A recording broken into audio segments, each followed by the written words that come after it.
ইনকিলাব মঞ্চের নেতাকর্মীদের সঙ্গে পুলিশের সংঘর্ষে আহত সদস্য সচিব আব্দুল্লাহ আল জাবের সহ অন্তত ৪০ জন ঢাকা মেডিকেলে চিকিৎসা নিচ্ছেন। এদিকে রাজধানীর শাহবাগ মোড় অবরোধ করেছেন ইনকিলাব মঞ্চের নেতাকর্মীরা। সেখানে আছেন সহকর্মী আবুল কালাম আজাদ, যোগ দিয়েছি তার সঙ্গে।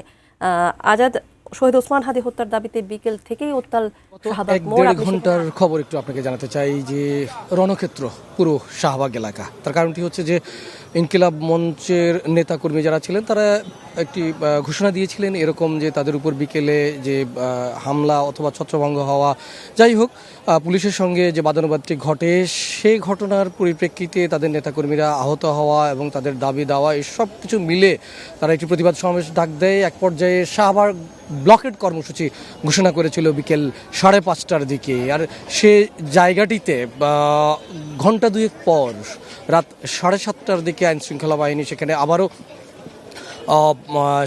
সেই ব্লকেট কর্মসূচিতে ছত্রভঙ্গ করে দেয়। সে টিয়ার শেল এবং সাউন্ড গ্রেনেড এগুলো ছুড়ে ধাওয়া পাল্টা ধাওয়ার ঘটনা ঘটে এবং এখন পর্যন্ত দেড় ঘন্টা পেরিয়ে গেছে। শাহবাগ বলা যায় যে ধাওয়া পাল্টা ধাওয়া চলছে বিভিন্ন দিক থেকে, কাঁটাবন কিংবা শাহবাগ থানা অথবা ঢাকা ক্লাব, অপরদিকে আপনার বাংলা মোটর, এই চারদিক থেকে চেষ্টা করছে পরিস্থিতি নিয়ন্ত্রণে নেবার জন্য আইনশৃঙ্খলা বাহিনীর সদস্যরা।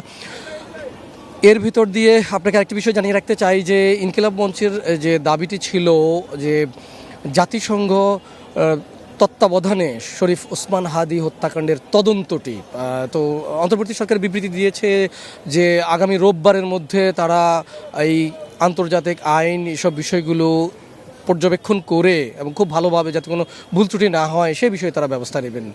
এরপরও আজকে যখন এই ঘটনাগুলো ঘটে, গতকাল বিকেল 4টা থেকেই মূলত ইনকিলাব মঞ্চের নেতাকর্মীরা তারা অবস্থান নেন হোটেল ইন্টারকন্টিনেন্টালের পাশে। আমি যে জায়গাটিতে দাঁড়িয়ে আছি এখানে তার পরবর্তীতে আরেকটি অংশ প্রধান উপদেষ্টার বাসভবন যমুনায়, সেখানে অবস্থান নিয়েছিলেন। এক পর্যায়ে বিকেল 3টার পরে এই ব্যারিকেড ডিঙিয়ে বা ভেঙে যাই বলুন না কেন এটি চেষ্টা করেছিল প্রধান উপদেষ্টার বাসভবনের দিকে ইনকিলাব মঞ্চের একটি অংশ এখান থেকে যেতে, তাদের দাবি দাওয়া নিয়ে কিংবা কোনো ধরনের সঠিক আশ্বাস না পাওয়ার কারণে। সেই সময় বিকেলে তাদের মধ্যে সংঘর্ষ বেঁধে যায়। তার পরবর্তীতে মোটামুটি বলা যায় যে এখনও পর্যন্ত থমথমে অবস্থা, ধাওয়া পাল্টা ধাওয়া কিংবা ইটপাটকেল ছড়া হচ্ছে একদিক থেকে, আরেক দিক থেকে তারা সাউন্ড গ্রেনেড, টিয়ার শেল এগুলো ছড়া হচ্ছে। বলা যায় যে পরিস্থিতি বেশ খানিকটা উত্তপ্ত এখন শাহবাগের। তো এখনকার মতো এই ছিল আমার কাছে সবশেষ।